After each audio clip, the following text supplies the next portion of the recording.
जय हिंद मेरे प्यारे दोस्तों। ना पैसा लगता है ना खर्चा लगता है। जय हिंद बोलो तो बड़ा अच्छा लगता है। रेसर सतीश 750 यूट्यूब चैनल में आपका स्वागत है। चीते की चाल बारिश की नज़र और स्टूडेंट की पढ़ाई पर कभी संदेह नहीं करते हैं, क्योंकि कभी भी टॉप कर सकते हैं। कक्षा 10 जो न्यूमेरिकल होने वाला है, मोस्ट इंपोर्टेंट न्यूमेरिकल पार्ट 1 का है। ठीक है, प्रकाश का परिवर्तन बोर्ड एग्जाम में आने की संभावना है। ठीक है, इसमें से हर साल प्रश्न उठते हैं। ठीक है, न्यूमेरिकल है, पार्ट 1 का है। ठीक है, प्रकाश का परिवर्तन, रिफ्लेक्शन ऑफ लाइट का। ठीक है, वेरी वेरी मोस्ट इंपोर्टेंट जो 4 मार्च को आने वाला प्रश्न है कक्षा 10 विज्ञान का। ठीक है, तो हम आज समझ लेते हैं। ठीक है, आपको लग रहा होगा कि यहाँ पे कहीं विद्युत धारा को उसमें प्रभाव पा रहे होंगे, लेकिन यहाँ पे ध्यान करना, हम ऑफलाइन जब पढ़ा रहे थे विद्युत धारा में थे। ठीक है, उनको पढ़ा रहे थे न्यूमेरिकल, तो उन्होंने बोले कि हम जो पढ़ाते हैं हम भूल जाते हैं। ठीक है, तो उनको जो है उधर पढ़ा कर तो हम फिर से अब रिवीजन से स्टार्टिंग से फिर पढ़ा रहे हैं। ठीक है, न्यूमेरिकल तो यहाँ पे समझ लेना, न्यूमेरिकल स्टार्ट आज कर दिए हैं। ठीक है, उधर जो पढ़ रहे थे विद्युत धारा का उसमें प्रभाव उधर पढ़ा दिए हैं। ठीक है, पूरा उधर खत्म कर दिए हैं। ठीक है, जितने इंपॉर्टेंट थे न्यूमेरिकल जो आने की संभावना थी बोर्ड एग्जाम में उधर पढ़ा दिए हैं। अब जितना नहीं पढ़ाए हैं स्टार्टिंग से पढ़ा देते हैं फिर। ठीक है, देखिए इसमें पहले हम पढ़ेंगे, पहले से जानेंगे इसका फार्मूला जानेंगे सभी। ठीक है, जिसमें इसमें जो पहला पार्ट में चिन्ह कैसे होता है, अवतल उत्तल में चिन्ह का परिवर्तन होता है। ठीक है, तो जो इसमें पूरा पहले जो इसमें जितने सूत्र हैं वो पूरा समझ लेंगे, तो इसे बिना बताए ही सॉल्व कर डालोगे। ठीक है, जितने न्यूमेरिकल आएंगे पार्ट 1 का प्रकाश का परिवर्तन मान। ठीक है, तो देखिए इसमें क्या फार्मूला बनता है, पहले फार्मूला याद करिए। ठीक है, फार्मूला, ये फार्मूला है, मतलब ये सूत्र है। ठीक है, जो सूत्र याद करेगा वो वही जो है लगा पाएगा एग्जाम में। ठीक है, तो पहला सूत्र क्या है, पहले सूत्र लगने वाला है F बराबर R/2। ठीक है, एक F बराबर होता है R/2। ठीक है, तो यहाँ पे याद रखना कि जहां जहां जहां यहाँ F क्या है, F जो है फोकस दूरी हो जाएगी, फोकस दूरी हो जाएगी, F जो है फोकस दूरी हो जाएगी। ठीक है, और यहाँ पे क्या है, यहाँ पे R है, यहाँ पे R क्या होने वाला है, यहाँ पे त्रिज्या है, यहाँ पे जो आएगी R वहाँ पे त्रिज्या हो जाएगा। ठीक है, A2 जो है उस सवाल ही है। ठीक है, मतलब यहाँ पे नंबर है, यहाँ पे नंबर से कोई मतलब नहीं है। ठीक है, नंबर तो नंबर रखा जाएगा। F जो है फोकस दूरी, R जो है वक्रता त्रिज्या है। ठीक है, यहाँ पे त्रिज्या वही वक्रता त्रिज्या बोलते हैं। ठीक है, दूसरा फार्मूला याद रखिएगा। दूसरा फार्मूला क्या होने वाला है, F बराबर, ये दर्पण सूत्र से बोलते हैं, F बराबर सॉरी यहाँ पे एक बटे F बराबर 1/V प्लस 1/U हो जाएगा। ठीक है, 1/F बराबर 1/V प्लस 1/U। तो यहाँ पे याद रखिएगा, जहां यहाँ पे F तो फोकस दूरी है। ठीक है, F जो है फोकस दूरी, V जो है क्या होगा यहाँ पे, V याद रखिए ये प्रतिबिंब की दूरी है। यहाँ पे प्रतिबिंब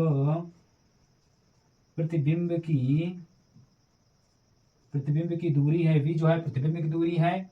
और यहाँ पे U जो है वस्तु की दूरी हो जाएगी, वस्तु की दूरी हो जाएगी। यहाँ पे U जो है वस्तु की दूरी हो जाएगी। और इसमें थर्ड फार्मूला क्या होने वाला है, ठीक है, यहाँ पे समझ में आया, F जो है फोकस दूरी, V जो है प्रतिबिंब दूरी, U जो है वस्तु की दूरी हो जाएगी। यहाँ पे तीसरा फार्मूला क्या लगने वाला है, आवर्धन का सूत्र लगेगा। यहाँ पे M बराबर, ये कैपिटल M से स्मॉल m बना लो, कोई दिक्कत वाली बात नहीं है। M बराबर I बटे O बराबर V/U। ये जो है सूत्र आवर्धन का है, मोस्ट इंपोर्टेंट आवर्धन का पहला पार्ट से आवर्धन आता है। ठीक, एग्जाम में ध्यान करना, 2 नंबर या 3 नंबर का आवर्धन आता है, जो प्रतिबिंब की लंबाई और वस्तु की लंबाई के अनुपात को आवर्धन, रेखीय आवर्धन कहते हैं। ठीक है, इसे कैपिटल M से प्रदर्शित करते हैं, इसे लिख दोगे इसमें 3 नंबर मिल जाएगा। एक प्रकाश का परिवर्तन ही आ जाता है, ये प्रकाश का परिवर्तन। ठीक है, तो इसको अपना याद रखिएगा, प्रकाश का परिवर्तन किसे कहते हैं, डिफिनीशन ये है, डिफिनीशन अभी बताया नहीं है। ठीक है, और जब डिफिनीशन बताएंगे तो अपना लिख लेना, अच्छे से बता देंगे। ठीक है, लिखा देंगे। ठीक है, अच्छे से एक ही बार पढ़ोगे आराम से याद हो जाएगा। जैसे कि डिफिनीशन बनती है, जब प्रकाश कोई भी किरण किसी, जब मान प्रकाश है, कोई जब प्रकाश किरण कोई नल समतल पदार्थ में टकराती है, टकराने के पश्चात पुनः उसी माध्यम में लौट जाती है, प्रकाश की घटना प्रकाश के परिवर्तन कहलाती है। इसके 2 नियम होते हैं। ठीक है, अपना 2 नियम से बताएंगे, सिखलाएंगे तो समझ में आएगा। ठीक है, तो अपना याद रखिएगा। ठीक है, इसमें बहुत ही मोस्ट इंपोर्टेंट है, गोली दर्पण आता है, गोली दर्पण की कैसे कहते हैं। ठीक है, और उसके कितने प्रकार होते हैं ये आता है एग्जाम में। ठीक है, अपना याद रखिएगा। ठीक है, इसे हम समझा रहे हैं, न्यूमेरिकल हमारा काम है, न्यूमेरिकल समझाना। न्यूमेरिकल समझ लीजिए, बहुत ही मोस्ट इंपोर्टेंट। अब न्यूमेरिकल का लोग यहाँ 5 नंबर कहूँ जाने वाला नहीं है। ठीक है, इसमें से बस थोड़ा समझना है। ठीक है, तो यहाँ पे समझ लीजिए, यहाँ M क्या है, यहाँ पे जहां करके दिखा दो, यहाँ पे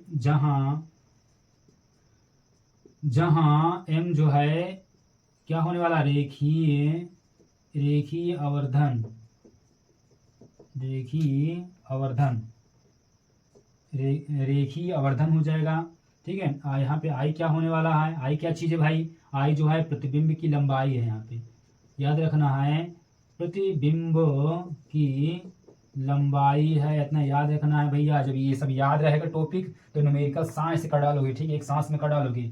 यहाँ पे वो क्या है, वो जो है वस्तु की, यहाँ पे वस्तु की लंबाई है, वस्तु की लंबाई है। एक बात ध्यान करना भैया कि m जो है रेखीय आवर्धन, I जो है प्रतिबिंब की लंबाई है। अगर प्रतिबिंब की दूरी कर देंगे तो v हो जाएगा। ठीक है, वस्तु की लंबाई o से, ठीक है, और वस्तु की दूरी u से। ध्यान करना है यहाँ पे, इसमें थोड़ा डिफरेंस है, लंबाई है दूरी है, तो अपने यहाँ पे याद रखिए u v वही चीज है। ठीक है, u जो है प्रतिबिंब वस्तु की दूरी है, v जो है प्रतिबिंब की दूरी है। ठीक है, ये फार्मूला इतना बन रहा है। ठीक है, और याद करिए चिन्ह परिपाटी याद रखिएगा, चिन्ह परिपाटी।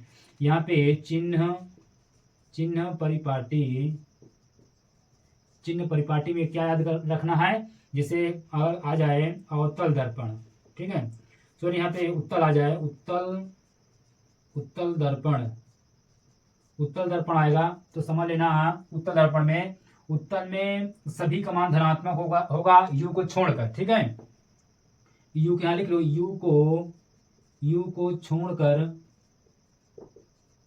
छोड़कर सभी, यहाँ पे u को छोड़कर सभी का मान धनात्मक होगा।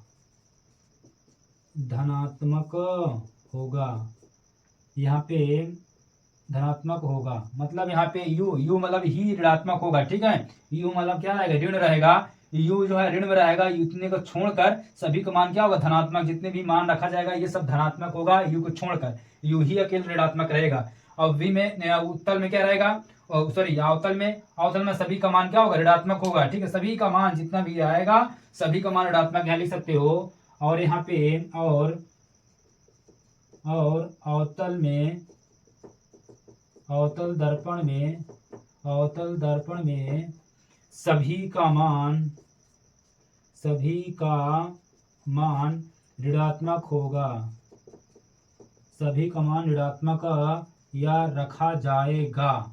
ठीक है, बात एक ही चीज है। ठीक है, एक बार हम बोल बता दे रहे हैं। ठीक है, अगर उत्तल दर्पण है, उत्तल दर्पण तो u के ऋणात्मक रहेगा। ठीक है, u ऋणात्मक रहेगा, बाकी सभी धनात्मक रहेगा। ठीक है, जैसे u को छोड़कर f आए, r आए, ठीक है, आई या कुछ भी आएगी, यहाँ पे दूरियां जो भी दूरियां रहेगी वो सभी का मान धनात्मक रखा जाएगा उत्तल दर्पण में। ठीक है, u अकेले ही ऋणात्मक रहेगा, बार बार बोलने जा रहे हैं। ठीक है, अब देखिए अवतल में क्या, अवतल में जो है सभी का मान ऋणात्मक होगा। ठीक है, अवतल में सभी का मान ऋणात्मक होगा। ठीक है, ये चिन्ह, ये इतना याद कर लो। ठीक, टोटल इतना याद कर लो तो न्यूमेरिकल कहीं जाने वाला नहीं, तुरंत न्यूमेरिकल आ जाएगा। ठीक है, देखिए यहाँ पे अब स्टार्ट करते हैं। ठीक है, प्रश्न को चलते हैं। पहला प्रश्न क्या है, एक अवतल दर्पण की वक्रता त्रिज्या कितनी है, 40 सेंटीमीटर है। इस अवतल दर्पण की फोकस दूरी ज्ञात कीजिए।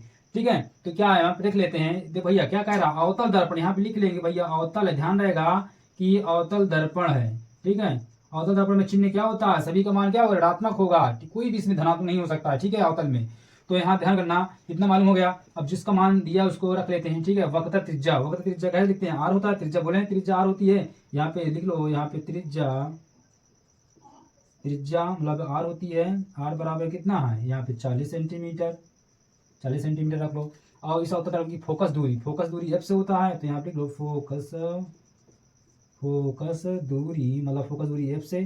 ठीक है, एफ बराबर क्वेश्चन मार्क, तो यहाँ पे एफ बराबर, यहाँ पे चलेंगे सूत्रानुसार, यहाँ पे लिख दो सूत्रानुसार चलेंगे। एफ बराबर क्या होता है, r/2 होता है। ठीक है, अब एफ का मान निकालना है भैया, एफ का मान निकालना है। आर की वैल्यू कितना दिया, 40 दिया है। ठीक है, बोला है कि सभी का मान अवतल है, सभी का मान ऋणात्मक होगा, यहाँ ऋणात्मक रख दिए। ठीक है, यहाँ पे ऋणात्मक आ जाएगा, -40/2 आ जाएगा, 2 से काटेंगे क्या आएगा, 40 का कितना होगा, 20 हो जाएगा। यहाँ पे माइनस का 20 सेंटीमीटर, यही इसका क्या होगा, आंसर होगा, यही पूछ रहा था। ठीक है, हमें उम्मीद है समझ में आया होगा। ठीक है, अगले चलते हैं अगले प्रश्न की ओर। ठीक है, इसे रेफर करते हैं, इसे समझा दिए, अपना याद कर लेना इसे। ठीक है, तो समझ में आ जाएगा ये। ठीक है, ये छोटा धमाका था, इसमें आप देखिए बड़ा धमाका देखिए। ठीक है, ये वाला सवाल में कुछ दम है, उसमें कुछ नहीं था। ठीक है, देखिए कह रहा दूसरा प्रश्न है, यही सवाल जो है बोर्ड एग्जाम में आते हैं। ठीक, इस तरह से ठीक है, ये नहीं कहते कि यही सवाल छपने वाला है, लेकिन ध्यान करना संख्याएं बस मात्र चेंज रहेंगी, बस संख्याएं मात्र चेंज रहेगी, 100% कह रहे हैं सवाल यही छपने वाला इस तरह से। ठीक है, तो देखिए यहाँ पे जब सॉल्व इसे करेंगे सॉल्व, ठीक है, देखिए इसका मान दिया एक अवतल दर्पण, यहाँ भैया अवतल दर्पण यहाँ लिख लो।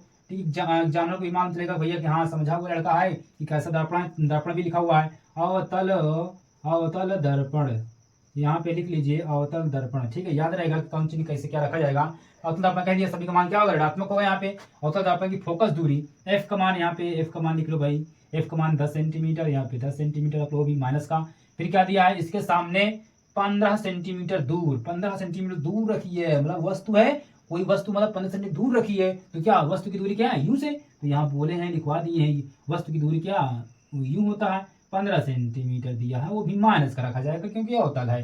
तो ये दूरी पर एक वस्तु रखी है, बनने वाले प्रतिबिंब की प्रकृति, प्रकृति मतलब कैसा है, वो धनात्मक या ऋणात्मक है। ठीक है, क्या प्रतिबिंब की दूरी, तो प्रतिबिंब दूरी कैसे, v से, v बराबर क्वेश्चन मार्क, मतलब दिया नहीं है, उसकी प्रकृति पूछ रहा है धनात्मक ऋणात्मक है, स्थिति उसका आगे बढ़ना है पीछे बढ़ना है। अवर्धन ज्ञात कीजिए, अवर्धन मतलब m बराबर क्वेश्चन मार्क, जस्ट वही चीज जो बताए हैं वही आ गया सामने। ठीक है, तो भैया अगर एफ का मान दिया है, हमें वी का मान निकालना है, तो सूत्र हम बता दिए हैं कि भैया एफ बराबर r/2 हो, जब यहाँ r का वैल्यू होता है तब हम एफ बराबर r/2 रखते हैं, तो दिया ही नहीं तो समझ लीजिए कि 1/f बराबर सूत्र लगने वाला है, दर्पण का सूत्र लगने वाला है। तो यहाँ पे लिखेंगे सूत्रानुसार, तो यहाँ पे 1/f बराबर होता है 1/v प्लस का 1/u होगा। ठीक है, तो 1/f का वैल्यू कितना दिया है, -10 दिया है। ठीक है, अब बराबर 1/v का मान निकालना है प्लस 1/u का मान, u का मान दिया है यहाँ पे माइनस का 15 सेंटीमीटर। ठीक है, अब इसे पच्छांदा कर लीजिए, इसको 1/v अपने स्थान बैठाए रहा हो, यहाँ पे 1/v अपने स्थान पे, इसको इस प्लस में है, इस प्लस को इधर ले जाएंगे माइनस में, इससे कोई लेना देना इस चिन्ह को। ठीक है, इस चिन्ह को देखना है, बीच वाले चिन्ह से इस प्लस को इधर लाएंगे माइनस में हो जाएगा, तो ये हो जाएगा क्या 1/-10 ही है, इसको इधर लाए हैं तो माइनस का 1/-15 हो जाएगा। ठीक है, तो ये वाला प्लस था ये माइनस हो गया है, तो ध्यान करना ऊपर नीचे माइनस माइनस क्या हो जाता है, प्लस हो जाता है। 1/v बराबर 1/-10 माइनस माइनस प्लस होगा 1/15 हो गया। ठीक है, जहां अगर डबल चिन्ह यहाँ ध्यान करना, चिन्हों को हम गुणा बता दे रहे हैं। ठीक है, याद रख लेना, कभी गलत नहीं हो सकता है। अगर कहीं देखना प्लस गुणे प्लस, प्लस प्लस क्या होता है, प्लस होता है। और दूसरी कंडीशन याद करना, अगर कोई प्लस है और गुणे माइनस दिया है, प्लस माइनस का माइनस होता है। तीसरी कंडीशन याद रखना है कि माइनस गुणे प्लस, माइनस प्लस का माइनस ही होता है। चौथी कंडीशन याद करना, अगर माइनस गुणे माइनस दिखेगा तो माइनस माइनस प्लस होता है। इस 4 कंडीशन फॉलो करना है, कभी भी ये सवाल इसमें नहीं गलत हो सकता है। ठीक है, तो देखिए यहाँ पे 1/v बराबर होगा, इसमें 15 और 10 के एलसीएम लेंगे, कितना आएगा यहाँ पे 30 आ जाएगा। ठीक है, यहाँ पे 30 अपना ले लेना है। ठीक है, 30 आएगा, 10 नहीं 30, यहाँ माइनस जो है ऊपर पहुंच जाएगा, 10 नहीं 30 मतलब 3 आया माइनस का, तो यहाँ प्लस है, 15 नहीं है 30, 2 आया, मतलब जिस पहाड़े में जो संख्या दोनों संख्याएं कट जाए वही एलसीएम होता है। ठीक है, एलसीएम मतलब वही, नहीं आ रहा तो बगल ले लीजिए। ठीक है, समझ में आ जाएगा कितना आएगा, जिस पहाड़ दोनों पहाड़े से अगर एलसीएम कट रहा है तो वही समझो एलसीएम कहलाता है। ठीक है, 1/v बराबर, अब इसे घटा देंगे 3 में से 2 जाएगा, कितना बचेगा यहाँ पे 1 बचेगा, ये भी -1/30 बचेगा। तो 1/5 जब v निकालेंगे ना, कैंची गुणा हो जब इसका होगा तो यहाँ पे क्या आएगा माइनस का 30 सेंटीमीटर आएगा। ठीक है, ये दर्पण के आगे बनेगा पीछे बनेगा भैया, ये दर्पण के पीछे जो है दर्पण देखो ऐसे होता है, ये अवतल होता है तो ऐसे होता है। ठीक है, उत्तल होता है ऐसे होता है। ठीक है, अवतल है इसका दर्पण के सामने बनेगा क्योंकि उत्तल है मतलब ऋण में आएगा, अवतल में ही ऋण होता है, जानते हो। ठीक है, अब इसमें भैया पूछ रहा है m का मान रेखीय वर्धन पूछ रहा है। ठीक है, तो रेखीय वर्धन चल लो, अगेन में चलना है तो क्या निकलेगा, यहाँ पे आगे हल करेंगे, m बराबर होता है I/O बराबर v/u होता है। ठीक है, इसमें u v के मान ही नहीं दिया है। ठीक है, सीधा सी बात हम रखेंगे, अगर यहाँ पे अगर I का मान दिया होता या v का मान दिया तो यहाँ पे O का मान दिया होता तो इसको हम रखते हैं। ठीक है, इसमें कहीं की बात ही नहीं हुआ इसका। ठीक है, तो यहाँ पे इसको हटा देंगे, तो ये भी रेखीय वर्धन कहलाता है। ठीक है, तो यहाँ पे v/u ये भी रेखीय वर्धन है।